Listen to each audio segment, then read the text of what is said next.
স্বাস্থ্য বিষয়ক বিভিন্ন পরামর্শ নিয়ে আপনাদের পাশে সবসময় আছে আপন ডাক্তার।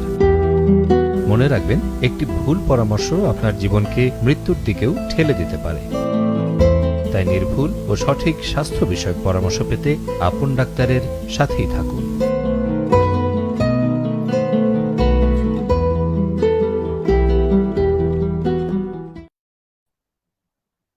সুপ্রিয় দর্শক, আসসালামু আলাইকুম। আপনাদের সবাইকে স্বাগত জানাচ্ছি আপন ডাক্তার অনুষ্ঠানে।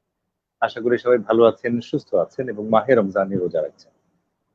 প্রিয় দর্শক, আমাদের সকলের সবচেয়ে প্রিয় হচ্ছে আমাদের সন্তান। সেই সন্তান যখন কোনো কারণে অসুস্থ হয়ে যায়, আমরা সবাই খুব চিন্তিত হয়ে পড়ি এবং তার সাথে সাথে বিচলিত হয়ে পড়ি। কি করব, কি করা উচিত? এই বিষয়গুলো নিয়ে আজকে আমরা আলোচনা করব।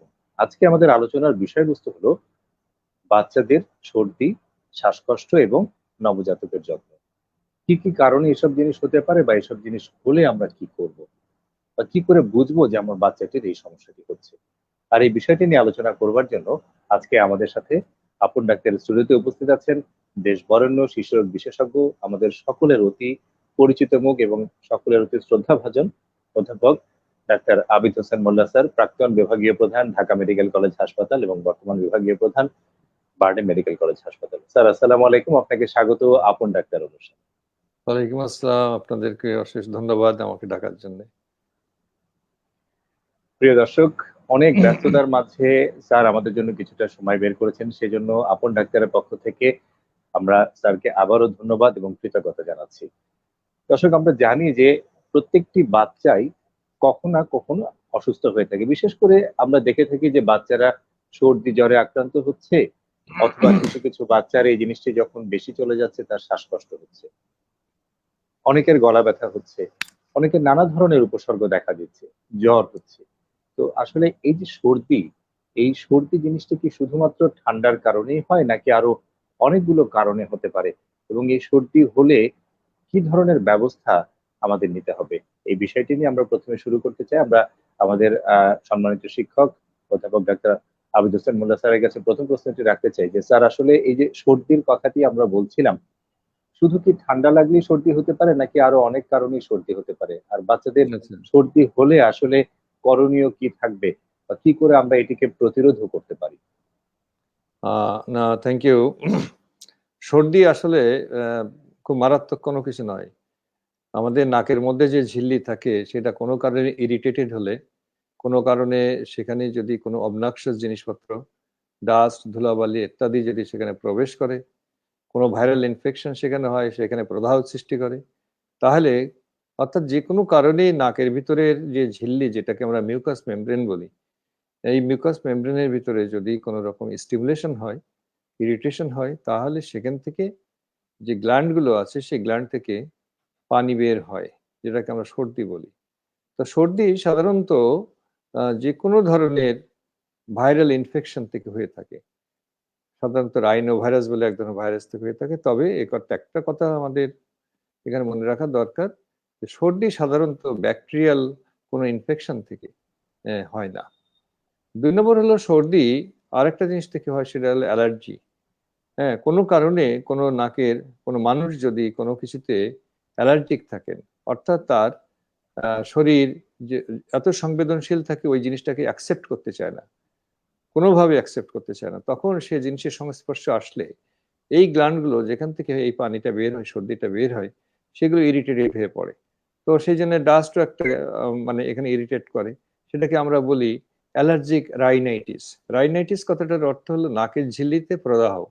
নাকের ঝিল্লিটাকে ইংলিশে বলে রাইনাই, এবং নাকটাকেও রাইনাই বলে, এবং সেটাকে যদি ইনফেকশন হয়, ইনফ্লামেশন হয়, তখন তাকে বলে রাইনাইটিস। তাহলে এই দুটো মূল কারণে কিন্তু সর্দি হয়ে থাকে। তো আমরা একটা জিনিস এখানে প্রবণতা খেয়াল করি, মা-বাবারা অনেক সময় নাকের সর্দি নিয়ে খুব বিচলিত হয়ে পড়েন। আসলে বিচলিত হওয়ার কোনো কারণ নেই। আসলে সর্দির কোনো চিকিৎসাই লাগে না। যতক্ষণ পর্যন্ত না সে এটা নয়সেন্স ক্রিয়েট করে, মানে এটা কোনো প্রবলেম করে। আমরা অনেক সময় দেখি যে নাক দিয়ে বের হলে সেটা বন্ধ করার জন্যে আমরা অনেকেই খুব তৎপর হয়ে পড়ি। অ্যান্টিহিস্টামিন জাতীয় ওষুধ দিয়ে এটাকে তাড়াতাড়ি বন্ধ করার চেষ্টা করি। আসলে সর্দি কিন্তু বিশেষ করে ভাইরাল ইনফেকশন গুলো এটা এমনিতেই ২-৩ দিনের মধ্যেই আপনা আপনি বন্ধ হয়ে যায়। আমরা ছোটবেলায় দেখেছি এবং আমরাও এখন মা বাবাদেরকে বলি যে এটা নিয়ে আমাদের চিন্তা করা, কোনো ওষুধ দেওয়ার কোনো প্রয়োজন নাই, কারণ ওষুধ দিলে ওই সর্দির যেটা তরল থাকে এটা কিন্তু গাঢ় হয়ে যায়, এবং গাঢ় হয়ে গেলে তখন বাচ্চাদের নাক বন্ধ হয়ে যায়, এবং আমরা বড়রা যেমন সুন্দর করে নাক ঝেড়ে পরিষ্কার করে ফেলতে পারি, বাচ্চারা সেটা পারে না, এবং এটা নাকের মধ্যেই থেকে যায়, নাকটা বন্ধ হয়ে যায়। সেক্ষেত্রে তাদের ঘুমাতে অসুবিধা হয়, দুধ খেতে অসুবিধা হয়, নানান রকম প্রবলেম হয়ে যায়। তো সেই জন্যে সর্দির আসলে চিকিৎসা দরকার। তবে অ্যালার্জিক রাইনাইটিস, যেখানে লম্বা সময় ধরে সর্দি থাকে, সেই সর্দির কিন্তু কিছু চিকিৎসার প্রয়োজন হয়। কারণ এই অ্যালার্জিক রাইনাইটিস অনেক সময় বাচ্চাদের শ্বাসনালীতে যে হুইজ হয়, মানে অর্থাৎ অ্যাজমা জাতীয় প্রবলেম হয়, তার সাথে কিন্তু একটা সিমটমস থাকে। অর্থাৎ অ্যাজমায় আক্রান্ত কোনো শিশু, তার যখন ক্রমাগত ঘন ঘন শ্বাসকষ্ট হয়, কাশি হয়, তার সাথে কিন্তু অনেক ক্ষেত্রে এই অ্যালার্জিক রাইনাইটিস কিন্তু অ্যাসোসিয়েটেড থাকে। তো সেক্ষেত্রে চিকিৎসা প্রয়োজন হয়। আদারওয়াইজ এই নাক দিয়ে পানি পড়ার জন্য, নাকের সর্দির জন্য কিন্তু কোনো চিকিৎসা প্রয়োজন হয় না। এ কথা আবার আমি জোর দিয়ে বলছি যে এখানে কোনো অ্যান্টিবায়োটিকের কোনো রোল নাই। কারণ হলো আমাদের প্র্যাকটিসে আমরা খেয়াল করেছি এবং আমরা দেখেছি আজ পর্যন্ত ব্যাকটেরিয়াল কোনো ইনফেকশনের মাধ্যমে নাক দিয়ে পানি পড়ে না। তো ব্যাকটেরিয়াল ইনফেকশন যদি না হয়, তাহলে আমরা কেন এই সমস্ত বাচ্চাকে চিকিৎসার জন্য অ্যান্টিবায়োটিক দেবো? সুতরাং এই অ্যান্টিবায়োটিকটা এখানে মিসইউজ, এটা আমাদের খেয়াল করতে হবে। আপাতত সর্দি সম্পর্কে এইটুকুই আমাদের জানলেই হবে।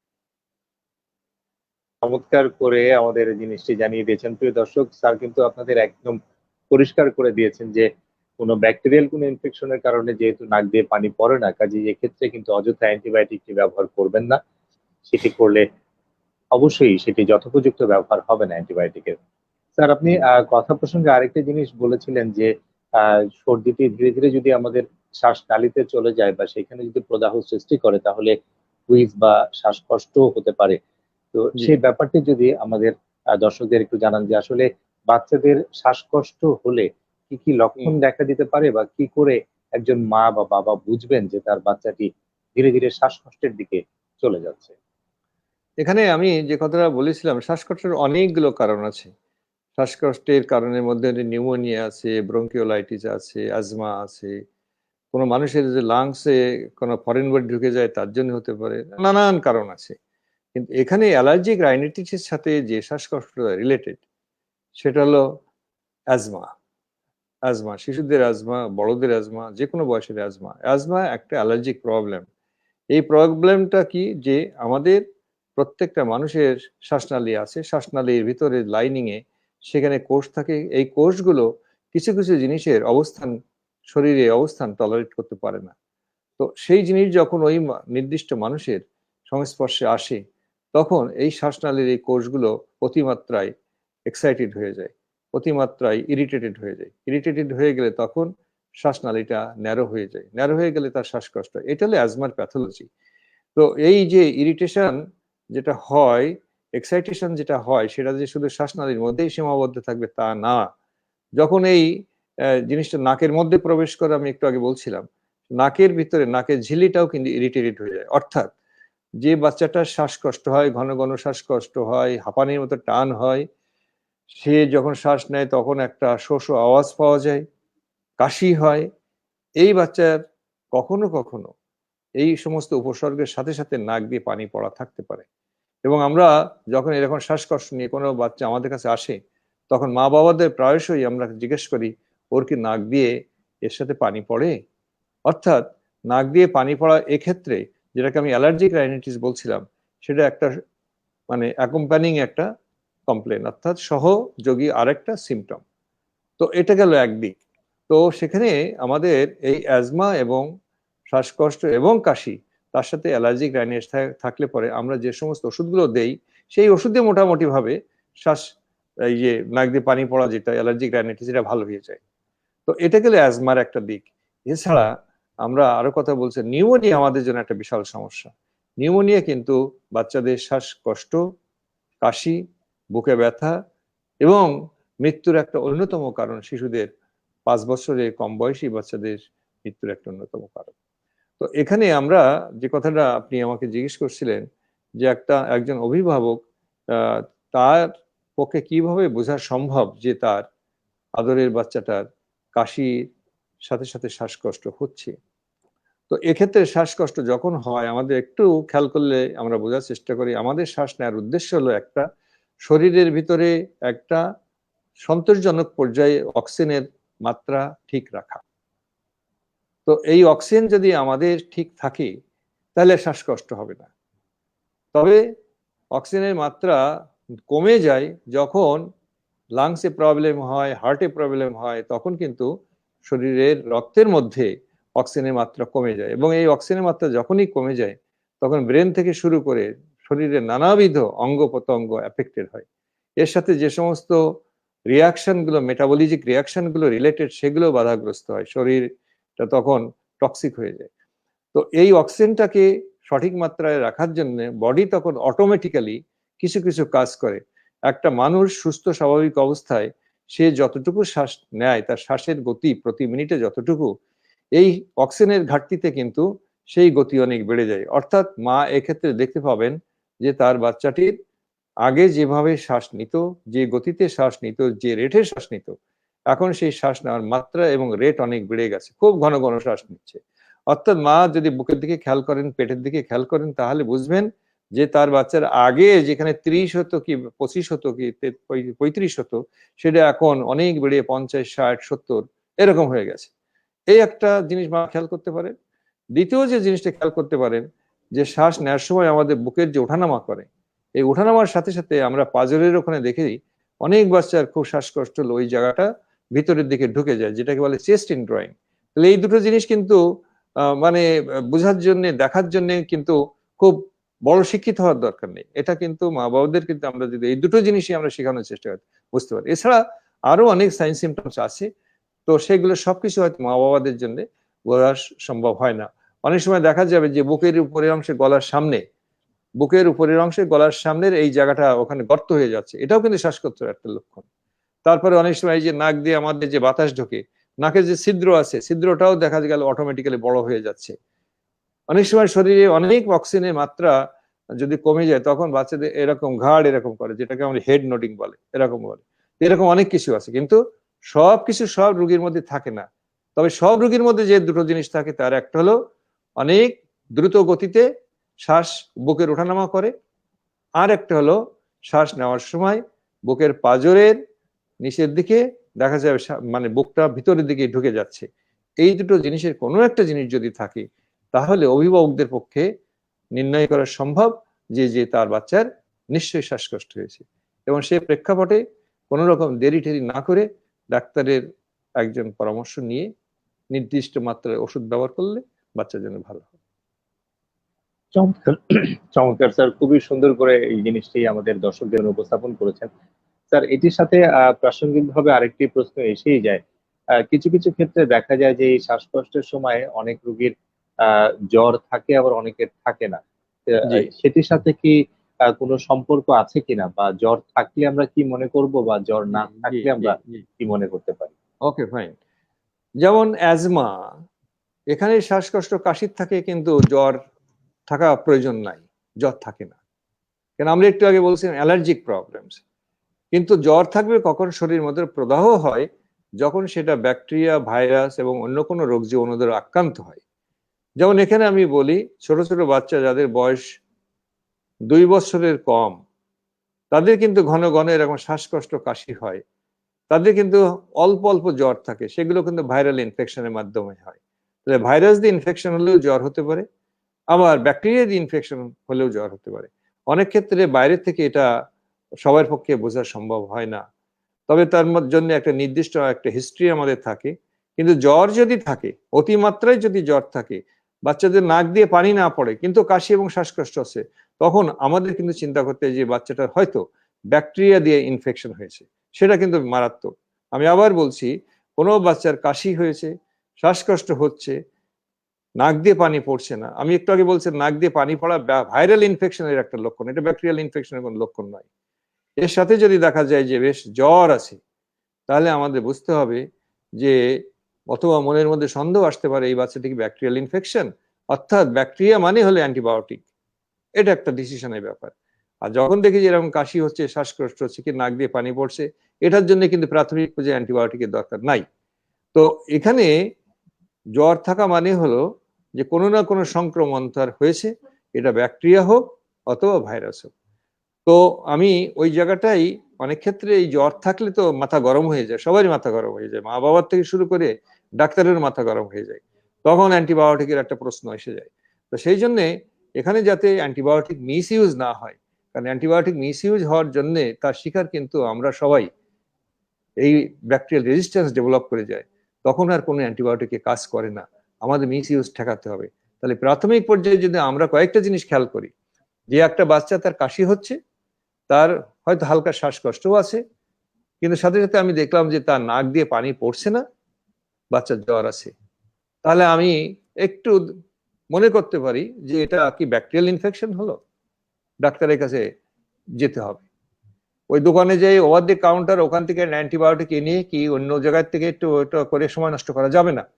আমি আবার বলছি যে লাংস ইনফেকশন, ব্যাকটেরিয়াল ইনফেকশন, যেটাকে নিউমোনিয়া বলে, এটা কিন্তু একটা কিলার ডিজিজ, কিলার মৃত্যু ঘটাতে পারে। দ্বিতীয়ত হলো একটা বাচ্চার কাশি হচ্ছে, শ্বাসকষ্ট হচ্ছে, তার সাথে অ্যাসোসিয়েটেড আমি দেখতে পেলাম যে তার নাক দিয়ে পানি আসছে, তখন বলতে হবে যে এই কাশি এবং শ্বাসকষ্ট সম্ভবত কোনো ভাইরাসের মাধ্যমে হচ্ছে। কিছুক্ষণ অপেক্ষা করেন, একটা দিন দেখেন, যদি দেখা যায় যে জ্বর ক্রমাগত বেড়েই চলেছে, ডাক্তারের পরামর্শ নিন।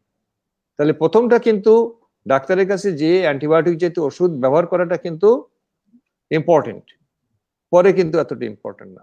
তো এইভাবে আমরা কিছুটা হলেও সেগ্রিগেট করতে পারি।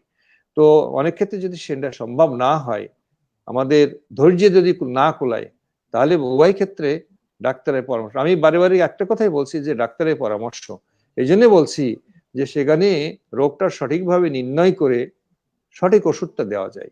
আমরা প্রায়শই দেখি যে কোনো মানুষ যখন তার বাচ্চাকে নিয়ে ডাক্তারের কাছে যায়, তখন ওষুধ দিয়ে দেওয়া হয়, অ্যান্টিবায়োটিক দিয়ে দেওয়া হয়, কিন্তু যদি বাবার কাছে জিজ্ঞেস করি ডাক্তার সাহেব কি বলেছে, আপনার বাচ্চা কি রোগ হয়েছিল, তাহলে বলছে যে রোগ কি হয়েছে তা আমি বলবো না, তবে ভালো হয়ে যাবে। অর্থাৎ ওষুধ আগে, তারপর ডায়াগনোসিস। আসলে তা না, আমাদের একটা ডায়াগনোসিস কিন্তু আমাদের আগে লাগবে, তারপর না চিকিৎসা। তো সেই ডায়াগনোসিসটা আমরা অনেক সময় কনফার্ম করতে পারি না, আমরা প্রভিশনাল ডায়াগনোসিস বলি আমরা, তো সেটাও হোক, কিন্তু একটা সাসপিশন থাকা দরকার। তো আমার মনে হয় অনেক কথা বললাম। তো সেই জন্য কোনো বাচ্চার যখন কাশি এবং সর্দি এগুলো একসাথে থাকে, তখন আমরা ভাইরাল ইনফেকশনের কথা চিন্তা করি। নাক দিয়ে যদি পানি না থাকে, সর্দি যদি না থাকে, কিন্তু কাশি এবং শ্বাসকষ্টের সাথে জ্বর থাকে, তখন কিন্তু ব্যাকটেরিয়াল ইনফেকশনটা কিন্তু আমাদের একটু সামনের দিকে চলে আসে। এই দুটো জিনিসকে সামনে নিয়ে আমাদের প্রেসক্রিপশন ডিজাইন করলে আমার মনে হয় যে সেটা ভালো হবে। প্রিয় দর্শক, স্যার কিন্তু খুবই গুরুত্বপূর্ণ দুটি জিনিসকে একেবারে আলাদা করে দিয়েছেন, যে কখন সেই জিনিসটি ভাইরাল এবং কখন সেই জিনিসটি ব্যাকটেরিয়াল। আপনাদের বোঝার জন্য বলছি, কখন সেই জিনিসটি আপনার অ্যান্টিবায়োটিকের প্রয়োজন হবে আর কখন সেই জিনিসটির অ্যান্টিবায়োটিকের প্রয়োজন হবে না। এই কথাটি কিন্তু স্যার বারবার বলেছেন। অপ্রয়োজনে যেরকম অ্যান্টিবায়োটিক ব্যবহার করা যাবে না, আবার প্রয়োজনে কিন্তু আপনাকে সঠিক সময় অ্যান্টিবায়োটিকের প্রয়োগ করতে হবে। সেটি কিন্তু অবশ্যই আপনার চিকিৎসকের পরামর্শ নিয়েই করতে হবে। আশা করি এই জিনিসটি আপনাদের কাছে একেবারেই পরিষ্কার হয়ে গিয়েছে। স্যার, ইতিমধ্যে কিছু প্রশ্ন চলে এসেছে, আমরা একটি প্রশ্ন নিয়ে নিই যেটি প্রাসঙ্গিক। পিয়াস মাহমুদ তিনি লিখেছেন, স্যার আমার প্রশ্ন হচ্ছে বাচ্চার হাঁপানি পরীক্ষা করার জন্য কি ধরনের টেস্ট প্রয়োজন? বাচ্চার হাঁপানির ওষুধের পাশাপাশি আমি কি কিছু বাচ্চার হাঁপানি পরীক্ষা করবার জন্য, মানে অ্যাজমা যেটি আছে সেটি পরীক্ষা করবার জন্য কি ধরনের টেস্ট প্রয়োজন, কোনো টেস্ট প্রয়োজন আছে কিনা? আর বাচ্চার হাঁপানির ওষুধের পাশাপাশি আমি কি বিকল্প কোনো চিকিৎসা ব্যবহার করতে পারি কিনা, পারলে সেটা কি ধরনের বিকল্প চিকিৎসা হতে পারে? আচ্ছা, প্রথম কথা হলো যে হাঁপানি, যেটা আমরা বলছি হাঁপানি সাধারণভাবে কোনো ইনফেকশন নয়। হাঁপানিটা কিন্তু অ্যালার্জির সাথে রিলেটেড। বডি কোনো জিনিসের সাথে অতিমাত্রায় সংবেদনশীল থাকলে, আমাদের শ্বাসনালীর ঝিল্লিগুলো এক্সাইটেড হয়ে গেলে হাঁপানি শুরু হয়ে যেতে পারে। তো হাঁপানির জন্য যে পরীক্ষাগুলো দরকার হয়, সেই পরীক্ষাগুলো যেমন হলো স্পাইরোমেট্রি, তারপরে পিক ফ্লোমিটার, এই যে কথাগুলো আমি বলছি, এই পরীক্ষাগুলো কিন্তু বাচ্চাদের পক্ষে করা সম্ভব হয় না। এটা সাধারণত 7-8 বছরের উপরে যে সমস্ত বাচ্চাদের থাকে, তারা কথা কমেন্ট করলে যারা ফলো করে, তাদের মাধ্যমে আমরা এই পরীক্ষাগুলো করতে পারি। এর জন্য নাই কোনো রক্তের পরীক্ষা, এখানে চেস্ট এক্সরে করেও তেমন কিছু পাওয়া যায় না। অর্থাৎ সার্বিক অর্থে হাঁপানি ডায়াগনোসিস করার জন্য তেমন কোনো পরীক্ষা বাচ্চাদের জন্য নাই। তাহলে কি আছে? তাহলে আছে ওই সাইন সিমটম। কি সাইন সিমটম? যে একটা বাচ্চার ঘন ঘন কাশি, কিছুদিন পর পর কাশি এবং শ্বাসকষ্ট হচ্ছে, তার সাথে জ্বর থাকে না। এই একটা সাইন সিমটম, ঘন ঘন, যেটাকে আমরা বলি ইংরেজিতে বলে রিকারেন্ট, বারে বারে হচ্ছে, কিছুদিন পর পর হচ্ছে। যখন সে একটা কোনো অনেক সময় বোঝা যায় একটা পরিবেশ পরিস্থিতির মধ্যে গেছে, সেখানে গেলেই তার কাশি শুরু হচ্ছে, অর্থাৎ বারে বারে কাশি এবং শ্বাসকষ্ট। ঠিক আছে, নাম্বার ওয়ান। 2 নম্বর হলো ওই যে বলছিলাম যে পরীক্ষা নিরীক্ষা করে আপনার যে কাশিটা হচ্ছিল, যে শ্বাসকষ্ট হচ্ছিল, এই সময় শ্বাসকষ্টের শব্দটা কিন্তু বাইরের থেকে আমরা বুঝতে পারি। মনে হয় যেন মুরগির বাচ্চা যেমন শব্দ করছে, বাঁশির মতো আওয়াজ হচ্ছে, এরকম একটা বুঝতে পারে, অনেকের সময় বোঝা যায়। 2 নম্বর হলে এখানে কিন্তু কোনো জ্বর থাকে না। এই কিন্তু সাইন সিমটমস কিন্তু ওই একটাই, বারে বারে কাশি এবং শ্বাসকষ্ট হওয়া, জ্বর নাই। এর সাথে আমরা তখন খুঁজি শরীরে অ্যালার্জির অন্য কোনো উপসর্গ আছে কিনা। যেমন নাক দিয়ে পানি পড়ে, একটু আগে আমরা বলছি অ্যালার্জিক রাইনাইটিস, যদি থাকে তাহলে ওই কাশি এবং শ্বাসকষ্ট যেটা হচ্ছিল এর সাথে অ্যালার্জির একটা সুসম্পর্ক আছে, তাহলে এটা অ্যাজমা হইতে পারে। 2 নম্বর হলো গায়ে কোনো চুলকানি আছে কিনা, একজিমা আছে কিনা, স্কিনটা আমরা চেক করি, তাহলে কিন্তু অ্যালার্জি ম্যানিফেস্টেশন আরেকটা দাঁড়িয়ে গেল। তারপরে আমরা মা বাবাকে জিজ্ঞেস করি যে আপনার বাচ্চার ক্রমাগত চোখ দিয়ে পানি পড়ে অথবা চোখটা লাল আছে কিনা, চোখটা পরীক্ষা করি, এটাকে বলে অ্যালার্জিক কনজাংটিভাইটিস।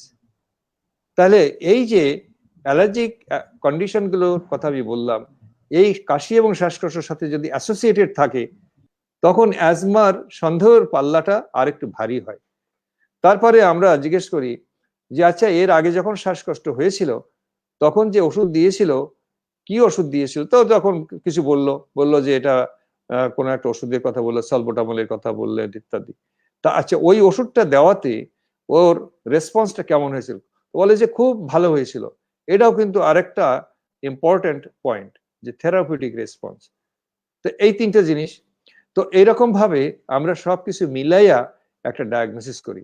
এবং তারপরে পরীক্ষা যেটার কথা আমি বললাম, স্পাইরোমেট্রি করতে হয়, সেটা কিন্তু 7 থেকে 8 বছর বয়সের নিচের বাচ্চাদের করা যায় না। কারণ স্পাইরোমেট্রি করার সময় বাচ্চাকে কিছু কমান্ড করতে হয় এবং সেটা তাকে ফলো করতে হয়। 5 বছরের একটা বাচ্চারে আপনি যাই বলেন না কেন, ও আপনার থোড়াই কেয়ার করে, তো সুতরাং আপনি করতে পারবেন না। সুতরাং ভার্চুয়ালি 7 থেকে 8 বছরের নিচের বাচ্চাদের আপনি কোন নির্দিষ্ট পরীক্ষা করতে পারবেন, এর জন্য কোনো রক্ত পরীক্ষা নাই। অনেক সময় দেখা যায় যে এই যে করে বলে যে আইজিই করেন, হ্যাঁ, একটা পরীক্ষা দেয় রক্তের, আইজি করে কি হবে? এটাও একটা এভিডেন্স, হয়তো একটু বেশি হয়। কারণ বেশি হলে যে অ্যাজমা হয়ে গেছে সেটাও আর বলা যায় না, এর সেন্সিটিভিটি স্পেসিফিসিটি ভালো না। তো এইভাবে এক্সরে করবেন, আচ্ছা শ্বাসকষ্ট কাশি হচ্ছে, এক্সরে নর্মাল। তো সুতরাং এইগুলো করে কিছু হয় না। তাহলে আমরা সার্বিকভাবে অ্যাজমা ডায়াগনোসিসের জন্য যে একজন ভাই প্রশ্ন করেছিলেন, আমরা দেখবো যে তার ঘন ঘন কাশি এবং শ্বাসকষ্ট হচ্ছে কিনা, নাক দিয়ে পানি পড়ছে কিনা, চোখটা লাল হচ্ছে কিনা, গায়ে কোনো এক্সিমা আছে কিনা, এবং সলবোটামল জাতীয় ওষুধে সে ভালো রেসপন্স করেছে কিনা, অনেক সময় স্টেরয়েডে ভালো রেসপন্স করেছে কিনা। এই সামগ্রিক ভাবে নিয়ে একজন ডাক্তার সাহেব এটা অ্যাজমা আছে কি নাই সেটা ঠিক করে। 2 নম্বর হলো, দর্শক 2 নম্বর জি, যেটা প্রশ্ন আসছিল সেটা হলো চিকিৎসার বিষয়টা। চিকিৎসার জন্য কিন্তু এই অ্যাজমা চিকিৎসার জন্য আয়ুর্বেদিক হোমিওপ্যাথি থেকে শুরু করে প্রচুর পাতার রস খাওয়ার থেকে শুরু করে এমন কিছু নাই যে করা হয় না, কারণ বাচ্চা তো বারে বারে ভোগে। আসলে এর জন্য সায়েন্টিফিক যে চিকিৎসা যেটা আছে, সেটা চিকিৎসাটা হলো ইনহেলড কর্টিকোস্টেরয়েড, ইনহেলার। যে ইনহেলারটাই হলো আসল চিকিৎসা। কিন্তু এই সম্পর্কে আমাদের জনমনে এখনো নানা প্রকার ভীতি, নানা প্রকার সন্দেহ ইত্যাদি থাকাতে এই বাচ্চাগুলো কিন্তু এই আসল চিকিৎসা থেকে বঞ্চিত হয়। তখন মুখে মন্টিলোকাস্ট খায়, মুখে সলবোটামল খায়, এটা ওটা খায়, আয়ুর্বেদীয় জাতীয় ওষুধ খায়, নানান কিছু খায়। তো সেগুলোর আসলে আমাদের আমাদের সাবজেক্টের কনটেক্সটে সেগুলোর এভিডেন্স বেসড নয়। সেই জন্য এভিডেন্স বেসড চিকিৎসা যেটা হলো, সেটা হলো ওই ইনহেলড কর্টিকোস্টেরয়েড এবং তার সাথে ইনহেলড সলবোটামল। এই দুটো ওষুধ কোনো কোনো সময়ে বাচ্চার অবস্থা এবং তার সিভিয়ারিটি অবস্থান ভেদে আমাদের স্টেরয়েড জাতীয় ওষুধ অল্প সময়ের জন্য ব্যবহার করতে হয়। এইটা হলো আইডিয়াল ট্রিটমেন্ট। আর এর বাইরে বিকল্প আর তেমন কোনো রিকগনাইজড কোনো ট্রিটমেন্ট। চমৎকার। প্রিয় দর্শক, এত সুন্দর করে স্যার বুঝিয়ে বলেছেন যে আশা করা যায় প্রত্যেকটি বিষয় আপনাদের কাছে একদম পরিষ্কার হয়ে গিয়েছে। স্যার, প্রাসঙ্গিক আরেকটি প্রশ্ন এসেছে, তিনি কাইফ সাদমান তিনি প্রশ্ন করেছেন, আমার বাচ্চার বয়স 8 বছর, ওর 5 বছর বয়স থেকে অ্যাজমা সমস্যা, এখন মাঝে মাঝেই শ্বাসকষ্ট হচ্ছে। ও প্রোভেয়ার 5 মিলিগ্রাম ট্যাবলেট খাচ্ছে, কিন্তু তারপরও শ্বাসকষ্ট হচ্ছে। করোনার মধ্যে ডাক্তারের কাছে যেতে পারছি না, এই হুম। অবস্থায় কি করব? স্যার, আমি আপনার আবার কাছে বলছি, জানতে একটু চেয়েছি। আগে আমি বলেছি কিন্তু তানভীর, যে এটা আমাকে কোশ্চেন করলেন, যে প্রোভেয়ার যে ওষুধটার কথা উনি বললেন, এটা কিন্তু অ্যাজমা চিকিৎসার জন্য প্রাথমিক কোনো চিকিৎসা নয়। আমি আবার বলছি, যদি যে বাচ্চাটা 8 বছর বয়সের বাচ্চাটা ঘন ঘন কাশি শ্বাসকষ্ট ভুগছে, অর্থাৎ তার প্রাথমিক সিমটম যে recurrent calf and difficult breathing, এটা চলে আসছে, এইটা যত বারে বারে হবে, আমাদের খেয়াল করতে হবে লাংসের মধ্যে আমাদের কিন্তু ইলাস্টিসিটি আছে ভালো, লাংটা সংকোচন প্রসারণ করে। যখন কোনো প্রদাহ সেখানে হয়, তখন সেই ইলাস্টিক টিস্যুটা কিন্তু রিপ্লেসড হয় ফাইব্রাস টিস্যু, অর্থাৎ পরবর্তীকালে আর সংকোচন প্রসারণটা কিন্তু সংকুচিত হয়ে যায়। তো এই যে বারে বারে প্রদাহ হয়, বারে বারে প্রদাহ হলে পরে লাংসের এই যে সমস্যাটা হয়, এটা অ্যাভয়েড করার জন্য আমাকে কিন্তু নিয়মিত মাত্রায় ওই ইনহেলড কর্টিকোস্টেরয়েড, যে ইনহেলারের কথা বললাম, এটা আমাদের নিতে হবে। তো তার উনি যেটা প্রোভিয়ার দিচ্ছেন, আসলে প্রোভিয়ার দিয়ে ওর ভালো হবে না। তো এর চিকিৎসার জন্য যে জিনিসটা দরকার সেটা হলো নির্দিষ্ট মাত্রায় ওই যে ইনহেলার পাওয়া যায়, স্টেরয়েড ইনহেলার পাওয়া যায়, সেই ইনহেলার যদি উনি নিয়মিতভাবে সকালে একবার, রাত্রে একবার, এবং তার সাথে আনুষঙ্গিক যে ডিসিপ্লিন গুলো মেনে চলতে হয়, এগুলো যদি মেনে চলেন, বাচ্চা ভালো হয়ে যাবে। আদারওয়াইজ তো সারা সময় ওই প্রোভিয়ার খেলে ভালো হবে না। তো এই জিনিসটা কিন্তু ওনাকে খেয়াল করতে হবে। সেজন্য আমার কথা হলো, উনি যেখানেই থাকেন না, পাশে একজন শিশু বিশেষজ্ঞের সাথে উনি একটু আলাপ করেন। তার সাথে আলাপ করার প্রেক্ষিতে, আর যদি উনি যেতে নাই চান করোনার এই পরিস্থিতিতে, আমার মনে হয় যে 8 বছর বয়সের বাচ্চার জন্য ইনহেলড কর্টিকোস্টেরয়েড যেটা আছে, বিভিন্ন কোম্পানির আছে, সেটার একটা নিয়ে শুরু করলে তারপরে ডোজ আস্তে আস্তে টাইট্রেট করা যাবে, শুরু করে দিতে পারে। স্যার, সেক্ষেত্রে তিনি কতদিন এই ধরনের কর্টিকোস্টেরয়েড ব্যবহার করতে পারবেন? এইটা কিন্তু ইনহেলড কর্টিকোস্টেরয়েড, এই কর্টিকোস্টেরয়েড খাওয়া লাগছে না। যে স্টেরয়েড আমরা মুখে খাই, সেটা কিন্তু অনেক লম্বা সময় ধরে খেলে পরে তার মধ্যে নানান রকম steroid related side effect, toxicities develop করে। এখানে কিন্তু সেই সমস্যাটা নাই। এখানে অত্যন্ত অত্যন্ত ক্ষুদ্র মাত্রার একটা স্টেরয়েড যিনি ইনহেলার করে দেয়, অর্থাৎ নিঃশ্বাসের সাথে নিয়ে নেয়, লাংসে যায়, শরীরের সিস্টেমের মধ্যে প্রবেশ করে না। এটা অনেক লম্বা সময় ধরে ব্যবহার করলেও তেমন কোনো মারাত্মক অসুবিধা নাই। তো এটা এক কথায় বলা খুব ডিফিকাল্ট। এটা নির্ভর করে যে বাচ্চার রেসপন্সটা কেমন, তার ডিজিজ সিভিয়ারিটিটা কেমন, এবং সে যদি দেখা যায় যে 4 মাস 6 মাস পর পরই সে ভালো হয়ে গেছে, তখন আমরা কিন্তু যে ডোজে দিচ্ছিলাম সেই ডোজটার থেকে একটু কমিয়ে আনতে পারি, কিন্তু একদম বন্ধ করছি না। কিন্তু আবার 4 মাস ব্যবহার করার পরে যখন দেখা গেল যে তেমন ভালো হচ্ছে না, 4 সপ্তাহ ব্যবহার করার পরে ভালো হচ্ছে না, তখন কিন্তু ডোজটাকে আপ করতে হয়, একটু বাড়াতে হয়। তাহলে এটাকে বলে স্টেপ আপ স্টেপ ডাউন। এটা যদি আমরা বাবা মাকে শিখিয়ে দিই, ওনারা নিজেরাই কিন্তু এটা টাইট্রেট করতে পারবে। যে আপনার বাচ্চা আপনি 2 সপ্তাহ 3 সপ্তাহ দেখেন, যদি এই মাত্রায় ভালো না হয়, তাহলে ডোজটা আমি আজকে যা দিয়েছি তার থেকে কিন্তু এই মাত্রায় চলে যাবেন। আর যদি দেখেন এই মাত্রায় সে ভালো হয়ে গেছে, তখন কিন্তু বন্ধ করবেন। অনেক ক্ষেত্রে আমরা এটা করি যে বন্ধ করে দিই। বন্ধ করে দিলে যতটুকু কন্ট্রোল এসেছিল, এই কন্ট্রোল লস হয়ে আবার নতুন করে সব শুরু করতে হয়। তো আবার সেই নির্দিষ্ট সময় পরে যদি দেখা যায় না, সে অনেকটা ভালো হয়ে গেছে, তখন ডোজ আমরা করি, যেটাকে বলে স্টেপ ডাউন। তো এইভাবে কম বেশি করে আমাদের চলতে হয়। কারণ অ্যাজমা এটা অনেক লম্বা সময় ধরে ব্যবহার করতে হয়। কারণ অ্যাজমা একবার যার হয়, সেটা কবে ভালো হবে, বয়সের সাথে সাথে কতটুকু ভালো হবে, সেটা কিন্তু ইন্ডিভিজুয়াল টু ইন্ডিভিজুয়াল ভ্যারি করে। এটার জন্য গণ ওপিনিয়ন দেওয়া যাবে না। স্যার, এক্ষেত্রে যে সালবেটামল ইনহেলারের কথা আপনি একটু আগে বলেছিলেন, এই সালবেটামল ইনহেলার কি পাশাপাশি ব্যবহার করা যাবে? আর ব্যবহার করলে সেটাও বা কত? হ্যাঁ, সেটা আমি বলি যে সালবেটামল ইনহেলারটা, এটা হলো সিস্টেমেটিক রিলিফের জন্য। কি রিলিফের জন্য? খুব কাশি হচ্ছে, খুব শ্বাসকষ্ট হচ্ছে, এটা কমাই ফেলার জন্য সালবেটামল। আর ওই ইনহেলার কর্টিকোস্টেরয়েড যেটা হচ্ছে, সেটা যাতে আর নতুন করে কোনো শ্বাসকষ্ট না হয়, সেই প্রিভেনশনের জন্য। তাহলে আমি এখানে ভাগ করি, একটা হলো প্রতিহত করার জন্য, প্রতিরোধ করার জন্য, যেটাকে প্রিভেন্টিভ বলা, যেটা ইনহেলার কর্টিকোস্টেরয়েড। আর একটা হলো সিমটম রিলিফের জন্য, যেটা কিউরেটিভ, অর্থাৎ বাচ্চার শ্বাসকষ্ট হচ্ছে, কাশি হচ্ছে, বাচ্চা ক্রাইসিসে আছে, এইটা কমানোর জন্য আমাকে দিতে হবে। অনেক সময় এই সালবেটামলের সাথে সাথে তার সিমটম যদি খুব মারাত্মক আকার ধারণ করে, তখন তাকে একই সাথে কিন্তু স্টেরয়েড জাতীয় ওষুধ দেওয়া লাগে। এটা স্বল্প সময়ের জন্য, এই 5 দিন 7 দিন লাইক দ্যাট। কিন্তু ইনহেলড কর্টিকোস্টেরয়েডটা কিন্তু লম্বা সময় ধরে চলবে। আমার মনে হয় যে জিনিসটা বোঝা গেছে। অবশ্যই খুবই সুন্দর করে চমৎকার করে আমাদেরকে এই জিনিসটা বলে দিয়েছেন দর্শক। আশা করি আপনি বুঝতে পেরেছেন। আপনারা দুটো ভাগে ভাগ করে দেওয়া হয়েছে, একটি প্রতিরোধ করবার জন্য আর একটি হচ্ছে কি আপনার সাথে সাথে যে কষ্টটি হচ্ছে সেটি নিরাময় করবার জন্য। একটির জন্য সালবিউটামল এবং আরেকটির জন্য কর্টিকোস্টেরয়েড।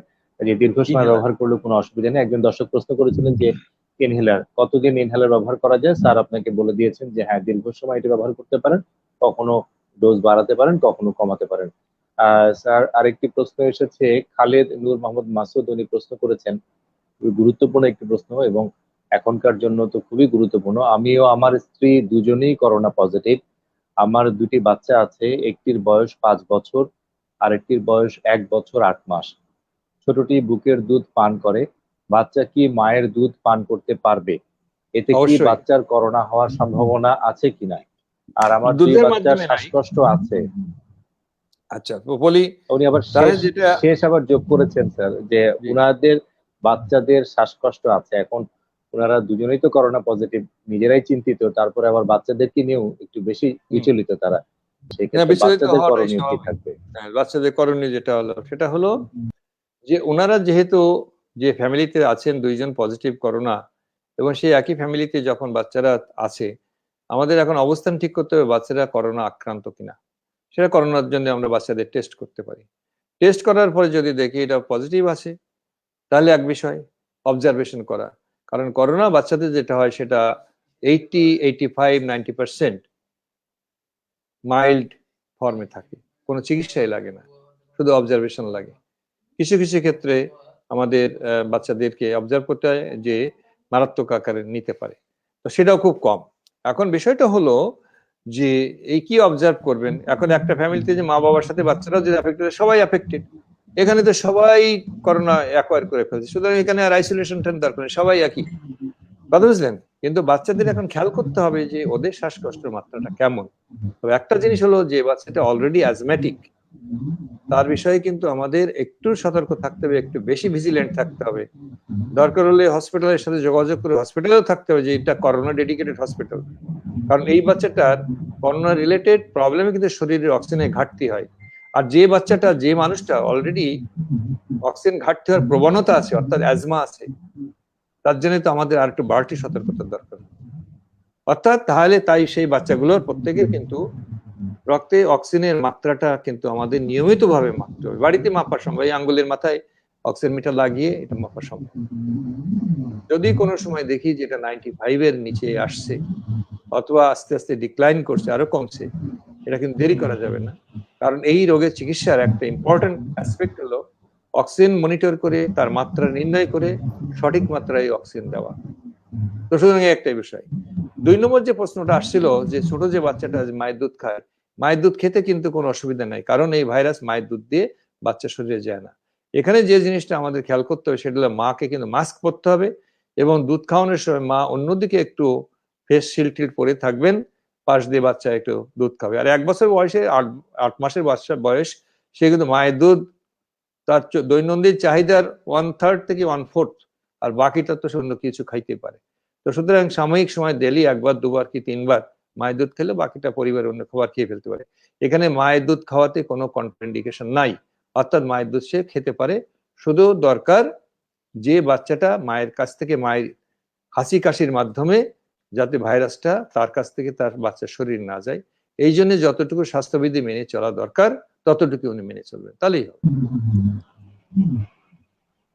খুবই সুন্দর করে জানিয়ে দিয়েছেন দর্শক। আসলে আপনার সচেতনতাই পারে যে আপনাকে সবকিছু থেকে প্রতিরোধ করে রাখবার জন্য।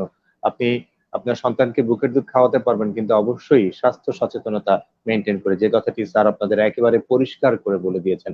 স্যার অনেক ক্ষেত্রে আমরা দেখি যে বাচ্চাদের নেবুলাইজ করা হয়, এই নেবুলাইজারের ভূমিকা কতটুকু এবং কখন এই নেবুলাইজেশনের দরকারটা আসতে পারে?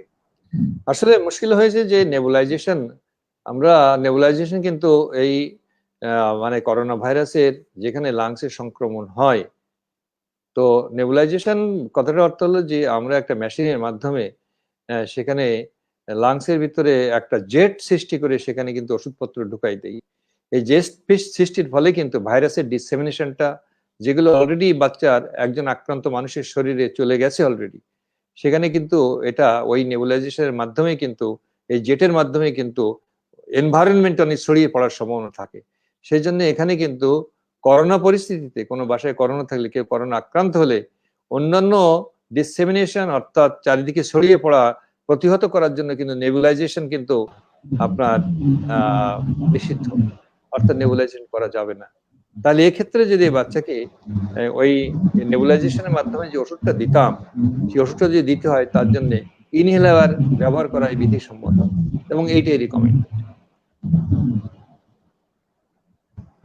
অসাধারণ একটি তথ্য পেলাম, যে তথ্যটি আসলে আমাদের সকলের জানা থাকা দরকার। এক্ষেত্রে নেবুলাইজার কিন্তু আপনাকে ব্যবহার করা যাবে না যদি আপনার পরিবারে কেউ করোনা পজিটিভ থেকে থাকে, তাহলে কিন্তু সেটি আবার ছড়িয়ে যেতে পারে। কাজেই এই জিনিসটি কিন্তু আপনাদের মাথায় রাখতে হবে। এবং অবশ্যই ইনহেলার হচ্ছে গিয়ে সেফ, যেটি স্যার বারবার বলছেন, দীর্ঘ সময় ব্যবহার করতে পারবেন। স্যার রাশিদুজ্জামান রিনান উনি এই বিষয়ে আরেকটি প্রশ্ন করেছেন, যদি এই বিষয়ে আমরা খুব বেশি প্রশ্ন আর নিব না, আমরা অন্য টপিকে যেতে চাই। শেষ প্রশ্ন এই শ্বাসকষ্ট রিলেটেড এটি নিয়ে নেই। স্যার, আমার বাচ্চার বয়স 11 বছর, স্বাস্থ্য ভালো, কিন্তু কিছুদিন ধরে সে বলছে তার সময় সময় দম বন্ধ হয়ে যাচ্ছে, বুকে কান দিলে ঘর ঘর শব্দ শোনা যায়, পাশাপাশি বাচ্চার পিঠেও ব্যথা হচ্ছে। এই অবস্থায় কি করব, আপনার পরামর্শ চাচ্ছি। পরামর্শ হলো ওকে নিয়ে একটু গাড়ির মধ্যে করে একটু বাইরে একটু ঘুরে নিয়ে আসে, খোলা মাঠে একটু ঘুরে টুরে আসলে ভালো লাগবে। কারণ হলো বাসার মধ্যে থেকে অস্থির হয়ে গেছে, আর বুকের মধ্যে কান দিয়ে আসলে কিছু শোনা যায় না, শোনা যায় শুধু ঘড় ঘড় আওয়াজ পাওয়া যায় যখন যে বাচ্চার নাক বন্ধ হয়ে যায়। এছাড়া লাংসের মধ্যে ইনফেকশন হয়েছে কি নিউমোনিয়া হয়েছে এই সমস্ত শব্দগুলো কান পেতে শোনা যায় না। তো আর এই যে পিঠে একটু ব্যথা হচ্ছে, এখানে একটু ব্যথা হচ্ছে, এগুলো নন স্পেসিফিক সিমটমস। একটু বাচ্চাদের একটু খোলা মেলায় গেলে, একটু স্ট্রেচিং করলে, একটু হাতে 11 বছর বয়সে একটা বাচ্চা, সে কিন্তু এখন অ্যাডোলেসেন্সের মধ্যে চলে আসতেছে, তাই না? তো সুতরাং তার এখন কিন্তু মেজাজ মর্জি সবকিছু কিন্তু চাইল্ড এবং অ্যাডাল্টের মাঝামাঝি আসছে। তার ভিতরে এখন অন্য রকম একটা মানসিকতা তার মধ্যে ডেভেলপ করছে, তার শরীরে নতুন নতুন পরিবর্তন আসছে। তো এই সমস্ত জায়গাগুলোতে কিন্তু এটাকে অ্যাডোলেসেন্স হেলথের একটা অংশ। তো সুতরাং যে মানুষটা তার আজকের এই উচ্ছল উদ্যম অবস্থার ভিতরে সে না যে সে ঘরের ভিতরে একটা বন্দি অবস্থায় কাটাচ্ছে, স্কুল নাই, কলেজ নাই, কিছুই নেই, তাই না? বন্ধু বান্ধবদের সাথে ওই এক টেলিফোনের মাধ্যমে ইন্টারাকশন করে, সারাদিন টেলিভিশন আর এটা ওটা দেখি, আর কতক্ষণ বা পারা যায়। সেই জন্য ওনার প্রতি আমার একটাই হলো, 11 বছর বয়সের বাচ্চা, ওর জ্বর জারি কিছু নাই, কাশি নাই, শ্বাসকষ্ট নাই, একটু ঘুরিয়ে আসলে বাচ্চাদের সাথে আসলে সব জায়গায় এখন লোকজন চলাফেরা করছে, ঠিক আছে, একটু নিচে গেল খেললো একটু, এরকম করলে আমার মনে হয় ঠিক, এটা নিয়ে উদ্দেশ্যিত করা কিছু, এটা মানসিক এটা দিতে হবে। আশা করি দর্শক আপনি আপনার প্রশ্নের উত্তরটি পেয়ে গিয়েছেন। দর্শক, আমাদের টপিকের আরেকটি শেষ পার্ট ছিল, সেটা হচ্ছে গিয়ে নবজাতকের যত্ন। আমরা কথায় কথায় অনেকগুলো সময় পেরিয়ে গেছে, কিন্তু এই গুরুত্বপূর্ণ বিষয়টি আমরা অবশ্যই আমাদের স্যারের কাছ থেকে অবশ্যই জেনে নিতে চাই। স্যার, আসলে এই যে নবজাতকের যত্ন, এর মধ্যে কি কি জিনিস আমরা খেয়াল রাখবো, বা একজন মা বা বাবা কোন কোন পার্ট গুলোকে লক্ষ্য রাখবে, সেটা যদি আমাদের বাবা মার জন্য একটু আপনি বলে দেন, তাহলে আমরা খুবই উপকৃত হব। ওকে, যত্নের তো কোনো শেষ নাই। হ্যাঁ, এ টু জেড মানে যত্ন, মানে তো বিশাল, যত্নের উপরে হাজার হাজার পৃষ্ঠার বই আছে, কথা বুঝলেন না? কিন্তু আমি খুব সহজভাবে যে জিনিসটা বুঝি, একটা বাচ্চা মায়ের পেটের মধ্যে ছিল, সে এখন জন্ম নিয়েছে, অর্থাৎ একটা মানুষ স্বর্গে ছিল, বেহেশতে ছিল, তাকে দুনিয়াতে ফেলে দেওয়া হয়েছে, স্বর্গের থেকে মর্তে পতন। এই যে আসলো বাচ্চাটা দুনিয়াতে আসলো, আসার পরে তার সামনে নানান রকম প্রতিকূল অবস্থা। সেই প্রতিকূল অবস্থার মধ্যে সব থেকে বড় প্রতিকূল হলো বাচ্চাকে খাওয়ার জন্য, বাচ্চাকে আক্রমণ করার জন্য নানা রকম রোগ জীবাণু ঘুরে বেড়াচ্ছে, সুযোগ পেলেই ঢুকে যাচ্ছে। অর্থাৎ তার বড় চ্যালেঞ্জ হলো তাকে ইনফেকশন থেকে প্রতিহত করা। এইটা একটা। তাহলে এখন ইনফেকশন থেকে তাকে প্রতিহত করার জন্য যে স্টেপস গুলো দরকার, সেটাই কিন্তু যত্ন। কি এখন সে স্টেপস দরকার, একটা জিনিস। 2 নম্বর হলো, এই একটা জিনিসই যদি আমরা কনসেন্ট্রেট করি তাহলে কিন্তু যত্নের সবকিছু চলে আসে। বাচ্চা এখন জন্ম নিয়েছে, তাহলে আমার সাথে বাচ্চার ব্যবহার, মিডিয়াটা হতে হবে অত্যন্ত পরিচ্ছন্ন, যাতে করে আমার মাধ্যমে কোনো রোগ জীবাণু আমার কাছ থেকে বাচ্চার শরীরে ঢুকতে না পারে। আমার শরীরে বাই দিস টাইম অনেক রোগ প্রতিরোধ ক্ষমতা জন্ম নিয়েছে, আমি 5টা রোগ জীবাণুকে ট্যাকেল করতে পারি, হজম করতে পারি, কিন্তু এই বাচ্চা যে কেবল মায়ের পেটের থেকে দুনিয়াতে এসে পৌঁছেছে, তার শরীরে তো ওই প্রতিরোধ ব্যবস্থা নাই। তাহলে সে কিন্তু খুব তাড়াতাড়ি, খুব দ্রুত গতিতেই কিন্তু সে রোগের মধ্যে ঢুকে যাবে। আর একবার রোগ জীবাণু দিয়ে আক্রান্ত হয়ে গেলে তার শরীর অত্যন্ত দ্রুত গতিতে কিন্তু এটা ছড়িয়ে পড়বে, আলটিমেটলি বাচ্চা মারা যাবে। তাহলে এই জায়গাটা যদি আপনি যত্ন নেন, তাহলে প্রথম যে জিনিসটা দরকার, তার শরীরে রোগ প্রতিরোধ করতে পারে এমন কিছু ম্যাটেরিয়ালস তাকে দিয়ে দেওয়া। সেই ম্যাটেরিয়ালসটা কি? সেটা হলো শাল দুধ। শাল দুধটাকে আরেকটা অ্যান্টিবডি বলা হয়, অ্যান্টিবায়োটিক্স বলা হয়। বাচ্চার জন্য প্রথম অ্যান্টিবায়োটিক্স হলো শাল দুধ। তো এইটা যদি আমরা দিয়ে দিতে পারি, তাহলে কিন্তু ইনফেকশন প্রিভেনশনের প্রথম ধাপ কিন্তু হয়ে গেল। 2 নম্বর হলো, তাহলে আমরা এখন নিশ্চিন্ত এবং আমরা কমিট করতে হবে, আমাদের প্রতিজ্ঞা করতে হবে যেন প্রত্যেকটা বাচ্চা জন্মের পরপরই মায়ের শাল দুধটা পায়, জন্মের আধা ঘন্টার মধ্যে যেন সে পায়, এর থেকে বঞ্চিত না হয়। বঞ্চিত হলো ইনফেকশন প্রোন হয়ে গেল। এই বিষয়টা আমি খুব গুরুত্বের সাথে বিবেচনা করছি। 2 নম্বর হলো আমাদের বিহেভিয়ারের ভিতরে আমাদের হ্যান্ড ওয়াশিং এর, আমাদের হাত ধোয়াতেই করোনা এসে আমাদের হাত ধোয়া শিখাইছে। তাছাড়া হাতে ময়লা থাকলে খাওয়ার আগেই একটু কাপড়ে একটু হাতটা মুছিয়ে তারপর আমরা খাইতে বসি, হাত ধোয়ার আমাদের প্রবণতা নাই। নবজাতকের ক্ষেত্রে দ্যাট ইজ মাস্ট। আপনার বাচ্চায় নবজাতক, ওকে গায়ে হাত দেওয়ার আগে সাবান দিয়ে আপনার হাত দেওয়াটা মাস্ট, এটা কিন্তু খেয়াল করতে হবে, হ্যান্ড ওয়াশিং। 3 নম্বর হলো, যে পরিচর্যায় আছে বাচ্চা এবং মায়ের, তাদের উভয়ের পরনের কাপড় চোপড়, তাদের শরীর পরিষ্কার পরিচ্ছন্ন থাকা উচিত। আমি যে কোনো কথা বলছি প্রত্যেকটা হলো ইনফেকশন প্রিভেনশনের সাথে যত্নের সাথে। বাচ্চা যে ঘরে থাকবে সেই ঘরে মানুষের অযাচিত ঘোরাফেরার দরকার নেই। সেখানে যে জিনিসপত্র অত্যন্ত প্রয়োজনীয়, সেই জিনিসপত্রগুলো অত্যন্ত সুন্দরভাবে গোছানো এবং একটা যতটুকু এটা করা সম্ভব।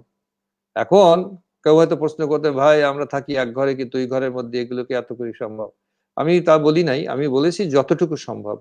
আমাকে টার্গেট রাখতে হবে, বাচ্চাটাকে সেফ রাখতে হবে, বাচ্চাটাকে ইনফেকশন ফ্রি রাখতে হবে। তার জন্যে আপনার পক্ষে যতটুকু করা সম্ভব সেটা আপনাকে করতে হবে। কারণ ওকে বাঁচানোর জন্য আপনাকে বাড়তি মাসুল দিতে হবে। এই জন্যই দিতে হবে, যেটাকে যদি আপনি সঠিকভাবে বড় করতে পারেন, সে আগামী দিনে আপনার জন্য সে কাজ করবে। আর অচিরেই যদি আপনি তাকে নেগলেক্ট করে, অবহেলা করে তাকে ইনফেকশনের মধ্যে ঢুকাই দেন, এই বাচ্চা ভবিষ্যতে ভালোভাবে বেড়ে উঠতে পারবে না যদি বেঁচে থাকে। তো এই কয়েকটা জিনিস একটু খেয়াল করলে আমার মনে হয় যত্নের 99% হয়ে যায়। খুবই সুন্দর করে বলে দিয়েছেন। আসলে নবজাতকের যত্ন কি করে নিতে হবে, এই জিনিসটি তো আমাদের প্রত্যেকেরই খেয়াল রাখা একটি খুবই দরকারি একটি জিনিস, এবং আমি মনে করি যে প্রত্যেকেই এই ব্যাপারটাতে সহযোগিতা করতে হবে। বাবা যেরকম মাকে সহযোগিতা করতে হবে, পরিবারের অন্যান্য সদস্যরও এই ব্যাপারে সহযোগিতা করতে হবে, কারণ এই বাচ্চাটি তো আমাদের সকলের, শুধু বাবা মার নয়, একটি পরিবারের একটি সন্তান। স্যার মঞ্জুরুল ইসলাম নামে আরেকজন প্রশ্ন করেছেন যে, স্যার আমাদের এক বাচ্চার বয়স 1 বছর, কিন্তু এখন পর্যন্ত বসে থাকে না, হাত পা শক্ত করে থাকে, জন্মের সময় মাথায় আঘাত পেয়েছিল এবং মা বাবা কোনো কিছু ডাকে না। অনেক ডাক্তার দেখানো হয়েছে কিন্তু কোনো উন্নতি হয় নাই বা অবনতি হয়নি, এখন কি করতে পারি? এখন যে জিনিসটা করতে হবে, এখানে দুটো জিনিস আসছে। একটা হলো জন্মের সময় মাথায় আঘাত পেয়েছিল। মাথায় আঘাত পাওয়ার মেন প্রবলেমটা হলো যে মাথার ভিতরে যে ব্রেন থাকে সেখানে আঘাত পাওয়া। তো একটা বাচ্চা ডেভেলপিং ব্রেনে যদি এরকম আঘাত পায়, তাহলে আমাদের শরীরটা সচল রাখা এবং কর্মক্ষম রাখার জন্য মূল জায়গাটা হলো ব্রেন। সেটা যদি আঘাতপ্রাপ্ত হয় তাহলে আমাদের কর্মক্ষমতাগুলো কমে যাবে। এবং এক্ষেত্রে তো হয়েছেও তাই, যে এই বাচ্চাটা 1 বছর বয়সে এখন বসা শিখে নাই, এই বাচ্চাটা কোনো শব্দ করে না, কথা বলে না, এবং একটা হ্যান্ডিক্যাপ বাচ্চায় বসে আছে। অনেক জায়গায় দেখিয়েছেন, কিন্তু আসলে খুব একটা মানে আশার বাণী আমি আপনাদের শোনাতে পারবো না। তবে আমাদের কিছু কিছু জায়গা আছে যেখানে সেন্টার আছে, সেখানে আমরা তাদের জন্য প্রয়োজনীয় কিছু উপদেশ এবং কিছু কর্মকাণ্ড আমরা তার সাথে যোগ করে দেই। সেখানে নিয়মিতভাবে আমাদের সাথে যোগাযোগ করলে আমরা তার বাচ্চাটাকে কর্মক্ষম, সচল এবং অন্তত নিজের কাজটা নিজে যাতে করতে পারে সে ব্যাপারে তাকে তৈরি করার জন্য কিছুটা পরামর্শ আমরা দিতে পারি। সেটাকে আমরা চাইল্ড ডেভেলপমেন্ট সেন্টার আছে, আমাদের বারডেমায় আছে, সেগুনবাগিচায় আছে শিশু বিকাশ কেন্দ্র। এখানে যদি উনি একবার আসেন তাহলে ওখানে সার্বিক অ্যাসেসমেন্ট করে তার জন্য প্রয়োজনীয় যে পদক্ষেপগুলো নিতে হবে সে ব্যাপারে আমাদের সাথে নিয়মিতভাবে কাউন্সিলিং এবং আমরা ফিজিওথেরাপি থেকে শুরু করে সবকিছু ওনাকে শিখিয়ে দিতে পারবো। তো আমার মনে হয় যে একবার একটু কষ্ট করে আসুক, দেখা যাক যদি কিছু করা যায় যতটুকু। কিন্তু মানে এতটা আশা করা ঠিক হবে না যে আবার একটা সুস্থ স্বাভাবিক বাচ্চার মধ্যে সে বিহেভ করবে। এটা যদি মানে আমরা আশা করি তাহলে অনেক সময় সেটা কষ্টের কারণ হয়ে দাঁড়াবে। এ কথা খেয়াল করতে হবে। দর্শক, আশা করি আপনার প্রশ্নের উত্তরটি আপনি পেয়ে গিয়েছেন। আমরা অনুষ্ঠানে একেবারে শেষ পর্যায়ে চলে এসেছি। কথায় কথায় অনেকগুলো প্রশ্নের উত্তর আমরা জেনেছি, অনেক সুন্দর সুন্দর ইনফরমেশন আমরা পেয়েছি এবং স্পেসিফিক একদম নির্দিষ্ট করে দিয়েছেন স্যার যে এটি ব্যবহার করবেন, এটি করবেন না, এই কাজটি করবেন, এই কাজটি করবেন না। এরকম একটি দিক নির্দেশনা পাওয়া কিন্তু আমাদের জন্য খুবই সৌভাগ্যের বিষয়। স্যার, আমরা শেষ একটি প্রশ্ন করতে চাই। বিশেষ করে যে নবজাতকের যত্ন, অনেকে আমরা দেখি যে ছোট বাচ্চাটি হবার পরই তার গা হলুদ থাকে বা সে জন্ডিসে ভোগে। তো সেই ব্যাপারটিকে আমরা একটু ছোট করে আপনার কাছ থেকে জানতে চাই যে আসলে এই জন্ডিসটি হবার কারণ কি বাচ্চার নিজে নাকি মা বাবার কোনো কারণ আছে এবং সেটিকে কোনোভাবে প্রতিরোধ করা যায় কি? এটা একটা খুব গুরুত্বপূর্ণ এবং কোর্সের কমন প্রবলেম জন্ডিস। জন্ডিস কিন্তু একটা বাচ্চা জন্মের পর পরে তার শরীরটা একটু আস্তে আস্তে হলুদ হবে, এটাই কিন্তু নিয়ম। এই নিয়মটা হলো বাচ্চার শরীরের ভিতরে যে রক্তের লোহিত কণিকাগুলো থাকে, যার ভিতরে ফিটাল হিমোগ্লোবিন থাকে, একটা বিশেষ ধরনের হিমোগ্লোবিন থাকে, যেটা হিমোগ্লোবিনটা থাকে মায়ের পেটের মধ্যে থাকা অবস্থায়। এই কোষগুলো ধীরে ধীরে ধীরে ভাঙতে থাকে। তবে যতই ভাঙতে থাকে ততই জন্ডিসের মাত্রা বাড়তে থাকে। তাহলে এখানে একটা জিনিস আমাদের বুঝতে হবে, জন্ডিস কিন্তু রক্তের লোহিত কণিকাগুলো ভাঙার ফলে হয়ে থাকে। তাহলে স্বাভাবিক মাত্রায় লোহিত কণিকাগুলো অল্প মাত্রায় ভাঙে এবং তার প্রেক্ষাপটে যে জন্ডিসটা হয় সেটা অল্প মাত্রার জন্ডিস হয়।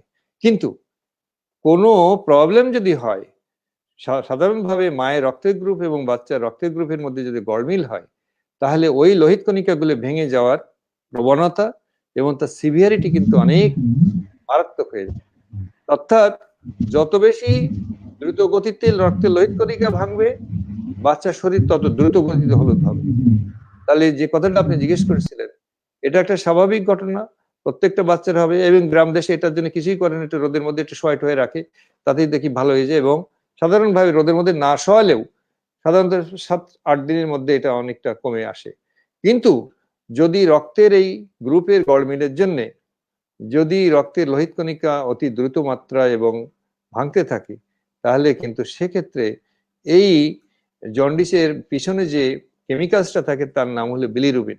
এই বিলিরুবিন যদি একবার ব্রেনের মধ্যে ঢুকে যায়, তাহলে এই বাচ্চাটার ফেট কিন্তু ওই যে একটু আগে একটা ভাই প্রশ্ন বললেন, তার বাচ্চাটার বয়স 11-12 মাস, এইরকম কিন্তু সে মানসিক এবং শারীরিক প্রতিবন্ধী হয়ে যাওয়ার সম্ভাবনা আছে। সুতরাং জন্ডিস নিয়ে আমরা চিন্তা হয়তো করব না, কিন্তু জন্ডিস যদি খুব দ্রুত গতিতে এবং জীবনের প্রথম 24 ঘন্টার মধ্যে যদি দেখা যায় যে মারাত্মক একটু দৃশ্যমান জন্ডিস চলে আসছে, এটা অবশ্যই চিকিৎসকের নিয়ে মানে নজরে আনতেই হবে। তা না হলে কিন্তু এই জন্ডিস এই বাচ্চার জন্য মৃত্যুর কারণ, এবং এই বাচ্চা যদি বেঁচে থাকে তাহলে তার ভবিষ্যতে মানসিক এবং শারীরিক প্রতিবন্ধের কারণ হয়ে যাবে এবং সমস্ত জীবনের আনন্দ সুখ যা একটা বাচ্চা জন্মের সাথে সাথে পরিবার পেতে চায় তার থেকে সবাই বঞ্চিত হয়ে যাবে। সুতরাং জন্ডিস নিয়ে এটুকুই আমার মনে হয় সতর্ক থাকা দরকার। স্যার, এত সুন্দর করে কথা বলেন, মনে হয় যে আপনার কথা শুনতেই থাকি, কিন্তু সময় তো শেষ। আসলে আমরা আরেকটি অনুষ্ঠানে আপনাকে আবারও পেতে চাই, যেখানে আমরা আরো অনেকগুলো বিষয় নিয়ে আপনার সাথে আলোচনা করতে চাই। কোনো অসুবিধা নেই। অনেকগুলো সুন্দর সুন্দর তথ্য আজকে আমাদের দর্শকদের দিয়েছেন। আশা করি আমাদের অনেক দর্শক এতে উপকৃত হবেন এবং অনেক বাচ্চা আপনার এই উপদেশের মাধ্যমে সুস্থ থাকবে এবং একটি সুন্দর জীবনে ফিরে আসবে। দর্শক, আমাদের এই অনুষ্ঠানটি আজকে পাওয়ার্ড বাই প্রোভেয়ার এবং এই অনুষ্ঠানটির সায়েন্টিফিক পার্টনার ইউনিমেড ইউনিহেলথ, আমরা তাদেরকে ধন্যবাদ জানাই আমাদের এই অনুষ্ঠানটি স্পন্সর করবার জন্য। স্যার, আমাদের অনুষ্ঠান একেবারে শেষ পর্যায়ে, এই করোনাকালীন সময় বাচ্চাদের জন্য কিছু উপদেশ দেবার জন্য আপনার কাছে বিনীত অনুরোধ করছি। সময় এই উপদেশ তো টেলিভিশনে দিচ্ছি, রেডিওতে দিচ্ছি, তারপর খবরের কাগজে দিচ্ছি। এখানে বিষয় যেটা হলো উপদেশ, সেটা হলো এই সময় বাচ্চারা বাড়িতে আসেন, তাদেরকে স্বাস্থ্যবিধি গুলো ভালো করে শেখান। কিভাবে হাত ধুতে হয়, কিভাবে মাস্ক পরতে হয়, এই দুটো জিনিস ভালো করে শেখান। আর 2 নম্বর হলো এই সময়ের ভিতরে খেয়াল করতে হবে যে বাচ্চাদের মানসিক যে একটু সমস্যা হচ্ছে ঘরের ভিতরে বন্দি থাকার জন্য, ব্রেন স্টর্মিং করেন। অভিভাবক বৃন্দ, আপনারা মাথার ভিতরে এটা একটু চিন্তার মধ্যে রাখেন কিভাবে আপনার সন্তানকে আপনি কিছুটা হলেও উৎফুল্ল রাখতে পারবেন। তাহলে একটা হলো তাকে কিছু বেসিক প্র্যাকটিস শেখাচ্ছেন, এবং তার সাথে আপনি কিভাবে সময় কাটালে, কিভাবে কথা বললে, কিভাবে বিহেভ করলে, কিভাবে খেলাধুলা করলে সে মানসিকভাবে চাঙ্গা থাকে, এই দুটো জিনিস যদি আপনি আপনার ব্রেনের মধ্যে নিয়ে আসেন, কনসেন্ট্রেট করেন, তাহলে বাচ্চারা কিন্তু অতিশয় উপকৃত হবে। আমি এখান থেকে আপনাকে ডিকটেট করে দেব না, কারণ আপনার চিন্তা ভাবনা, চিন্তা চেতনা আপনার সন্তানের জন্য স্পেসিফিক থাকা বাঞ্ছনীয়, এবং আপনি সেভাবেই চিন্তা করবেন। আর যখনই একটা জিনিস আপনি ব্রেন স্টর্মিং করে বের করবেন, তার স্থায়িত্ব অনেক বেশি হবে শোনার থেকে।